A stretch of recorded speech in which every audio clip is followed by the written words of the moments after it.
Bienvenidos a África 7 días, un magazine informativo dedicado a África. Comenzamos con los titulares.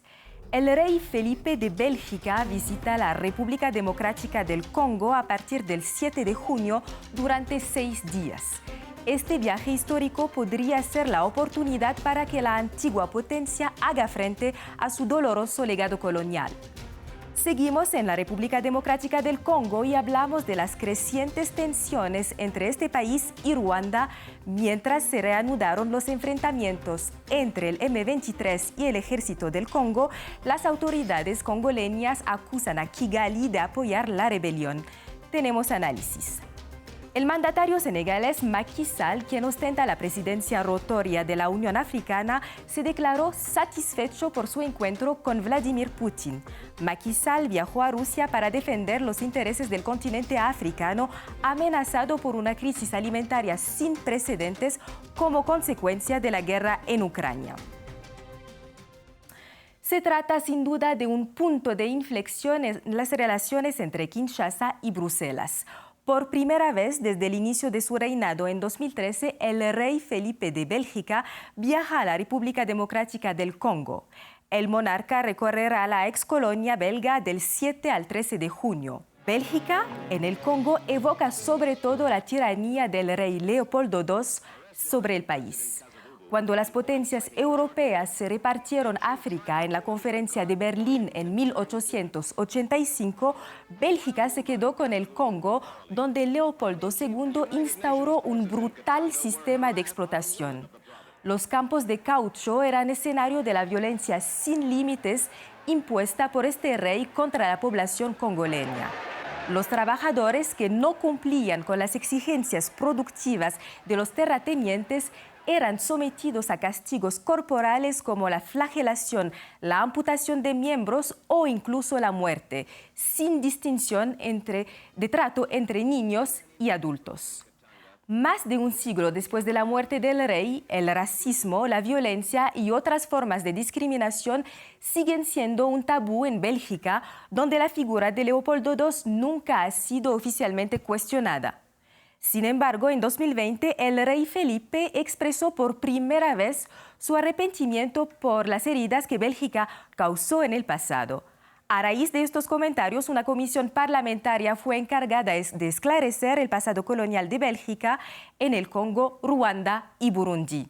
Seguimos en la República Democrática del Congo, donde el 19 de mayo el movimiento del M23 y los militares congoleños volvieron a enfrentarse. Desde entonces, las tensiones entre Kinshasa y Kigali han aumentado.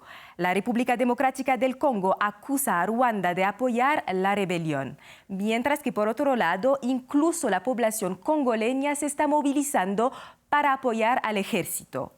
Para entender lo que está en juego, hablamos con David Soler, periodista y editor de Africa Mundi.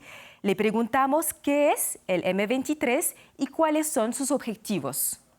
El M23 es un grupo rebelde armado del este de República Democrática del Congo, en la provincia de Kivu, que llevaba inactivo desde hace más de 9 años. Surgió después de la Segunda Guerra del Congo. Un grupo de los que se había integrado en el ejército no estaba contento con sus condiciones y básicamente se extinguió y creó un grupo rebelde que llegó a tener mucha importancia e incluso capturó la ciudad de Goma, la más importante de la región de Kivu. Sus demandas entonces eran básicamente mejorar las condiciones de la región e incluso en su momento de mayor fuerza, cuando llegaron a contar con miles de hombres, pedían la cabeza del entonces presidente Joseph Kabila. Y desde entonces, eso sí, se retiraron de la ciudad de Goma y no habían tenido ninguna actividad en casi 9 años. La República Democrática del Congo afirma que Ruanda apoya a este grupo. Ruanda niega estas acusaciones y a su vez acusa a la República Democrática del Congo de apoyar a milicias formadas por Hutus tras el genocidio Tutsi de 1994. La RDC ya ha suspendido los vuelos de la compañía ruandesa Rwandair en su territorio y ha retirado a su embajador. Le preguntamos a David Soler hasta dónde puede escalar el conflicto actual. Es difícil prever si esto va a ser una nueva escalada de tensión. Desde hace ya muchos años que República Democrática del Congo no tiene buenas relaciones con Ruanda. Sí que es verdad que la salida de Kabila, la llegada de Tshisekedi lo había mejorado, Incluso la llegada hace poco a la Comunidad de África Oriental de República Democrática del Congo parecía que iba a mejorar las cosas, pero siguen en sus 13. Desde 1996, cuando allí se escondieron etnias Hutu, ha habido malas relaciones por culpar Ruanda, en este caso República Democrática del Congo, de protegerles, y al revés, República Democrática del Congo a Ruanda de invadir su territorio y expoliar sus recursos. Es difícil prever que vaya mucho más, es decir, son países vecinos con muchos intereses comunes y no se puede prever una guerra a gran escala en la región, pero sí que ocurra y, por decirlo así, se alargue en el tiempo este tipo de financiación a grupos rebeldes locales por uno y otro bando para luchar entre ellos sin una participación activa de los ejércitos de ambos países uno contra el otro. Macky Sall, el presidente senegalés que ostenta la presidencia de la Unión Africana, visitó Rusia el viernes 3 de junio para hablar con Vladimir Putin de las repercusiones de la guerra de Ucrania en el continente africano. Macky Sall dijo estar satisfecho de su encuentro a pesar de que el presidente ruso esquivará mencionar en sus declaraciones públicas las consecuencias de la guerra sobre la inseguridad alimentaria de África. Putin prefirió dirigir sus palabras a alabar la lucha de los africanos contra el colonialismo. Escuchemos. Nuestro país, Rusia, siempre ha estado del lado de África y siempre lo ha apoyado en su lucha contra el colonialismo.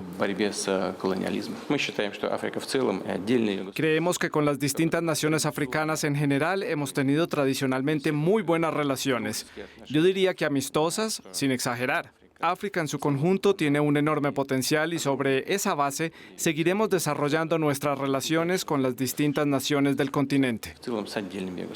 El presidente senegalés también señaló a Occidente las consecuencias de las sanciones a Rusia sobre el sistema alimentario global. Mientras que muchos países del continente dependen en más de un 50% de las importaciones de trigo de Ucrania y Rusia, los precios de este cereal han subido alrededor de un 45% desde el inicio de la guerra, según cifras del Banco Africano de Desarrollo. Para mitigar los efectos de esta crisis, la Unión Africana ha pedido a Europa que revise sus sanciones contra el Kremlin, como la exclusión de algunos bancos rusos del sistema financiero SWIFT. Esta medida en particular afecta al suministro de alimentos de todo el continente. El miércoles hablé con el Consejo Europeo y les dije que sí, que está la guerra, que está la crisis, pero que también están las sanciones. Y que debemos trabajar juntos para resolver ambos problemas. Debemos asegurarnos de que todo lo relacionado con el suministro de alimentos y cereales no se vea afectado por las sanciones. Vamos a Nigeria, donde un grupo de hombres armados atacó una iglesia el domingo 5 de junio en el suroeste del país y mató al menos a 50 personas, según un informe publicado el lunes 6 de junio por las autoridades locales. El ataque, que no ha sido reivindicado, se produjo durante la misa de Pentecostés en una iglesia católica de la localidad de Owo, en el estado de Ondo. La seguridad sigue siendo un reto importante en el país más poblado de África, que es también la mayor economía del continente. Los ataques a sitios religiosos son especialmente delicados, ya que aumentan las tensiones entre las comunidades. El sur de Nigeria es de mayoría cristiana y el norte de mayoría musulmana.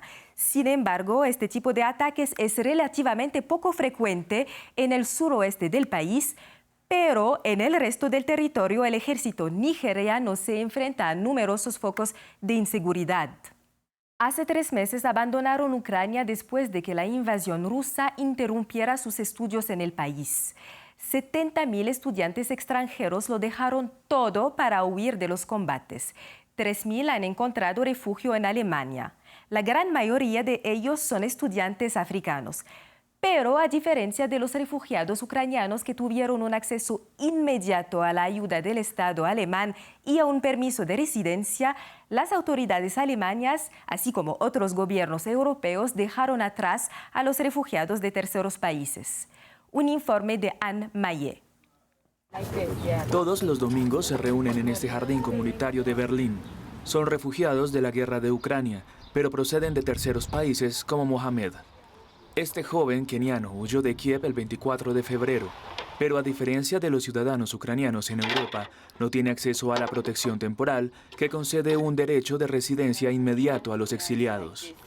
Es muy difícil para los estudiantes extranjeros. Antes disfrutábamos de una serie de privilegios en Ucrania y hacíamos cosas buenas como estudiar, y ahora es muy difícil establecerse en otro país europeo.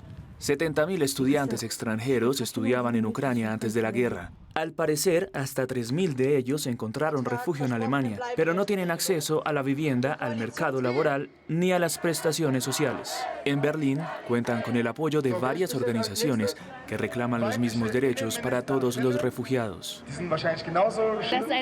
Es tan injusto. No puede haber refugiados de primera y segunda clase. El problema está relacionado con la discriminación estructural y el racismo. Son personas que han vivido exactamente lo mismo que los ucranianos. Ellos también lo han perdido todo, pero aquí nos fijamos sobre todo en el lugar de donde procedían antes. Una situación administrativa precaria, sin perspectivas de futuro y con la amenaza de deportación a su país de origen. Para estos jóvenes estudiantes, la incertidumbre es difícil de soportar. Estamos completamente integrados en la comunidad europea. Llevamos tanto tiempo viviendo aquí que no tenemos nada que nos vincule a nuestro país de origen. Siento que me voy a derrumbar y no soy el único en esta situación. Esto le ocurre a toda la gente de color. Por el momento, estos estudiantes originarios, en su mayoría de África y Oriente Medio, solo tienen un permiso de residencia temporal hasta el 31 de agosto. Pero todos esperan obtener pronto un visado de estudiante. El 15 de marzo, el mundo descubrió al ganador del premio Pritzker 2022 de arquitectura. Su nombre es Diébédo Francis Kéré. Oriundo de Burkina Faso, es el primer africano en obtener esta distinción. Su trayectoria consiste en una carrera rica en obras de compromiso con la justicia social, con construcciones sostenibles y adaptadas al entorno natural. Tras los homenajes en todo el mundo y la entrega del premio el 27 de mayo en Londres, Francis Kéré regresó a su país para una estancia de una semana.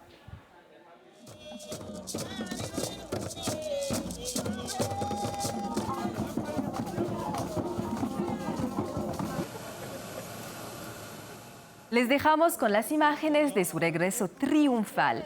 Gracias por acompañarnos y más información en France 24 y france24.com.